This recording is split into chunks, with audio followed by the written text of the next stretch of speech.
আজকে আমি খুব সহজেই রাইস পেপার দিয়ে কীভাবে স্প্রিং রোল তৈরি করে তাই দেখাবো। আমি এই রাইস পেপারটা কিনেছি মিনা বাজার থেকে।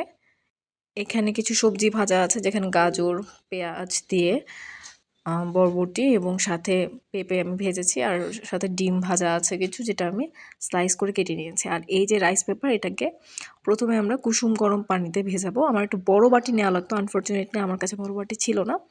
সো এটা আপনারা স্লাইটলি ভিজিয়ে নেবেন, সব পাশ ভালো করে ভিজিয়ে নিতে হবে। একদম বেশি ভেজানো যাবে না, কিন্তু খুবই হালকা করে ভিজিয়ে নিতে হবে। বেশি ভিজালে কিন্তু খুব তাড়াতাড়ি নরম হয়ে যাবে। কয়েকবার ভেজানোর পরে আপনারা যেটা করবেন, সবজিটা আস্তে আস্তে করে এই পেপারটার উপরে দিয়ে দেবেন। যতটুকু প্রয়োজন, আপনি যতটুকু স্প্রিং রোল চাচ্ছেন ঠিক ততটুকু। সবজি, ডিম আপনার ইচ্ছা অনুযায়ী দিতে পারেন, এবং চাইলে আপনি এখানে মাংস বা অন্যান্য কিছু একদম আমি তো এখানে ভাজা সবজি ইউজ করেছি, আপনারা চাইলে সবজিটাও দিতে পারেন। যেমন গাজর দেওয়া যায়, শসা দেওয়া যায়, ইচ্ছা। বাঁধাকপি কুচি আপনার ইচ্ছা মতো আপনারা দিবেন। তারপরে এই জিনিসটাকে এইভাবে আমরা পেঁচিয়ে নিব।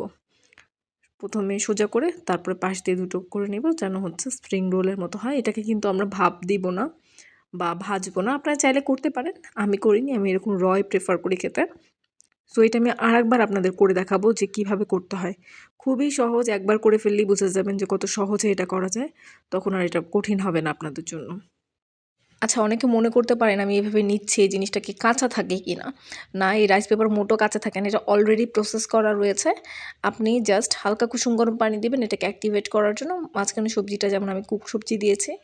সো এটা খুব একটা মানে অড হয় না খেতে, এবং কাঁচা না মোটেও, এবং খেতে অনেক বেশি সুস্বাদু। এবং আপনি রাইস পেপারটার ফিলিংটা অনেকটা আসে এরকম, যে পাতলা করে চালের গুঁড়া দিয়ে যদি আপনি রুটি ভেজে নেন, তাহলে যেরকম ফিলিং আসে, ঠিক সেম টেস্ট আপনি ফিল করতে পারবেন মুখের ভিতরে।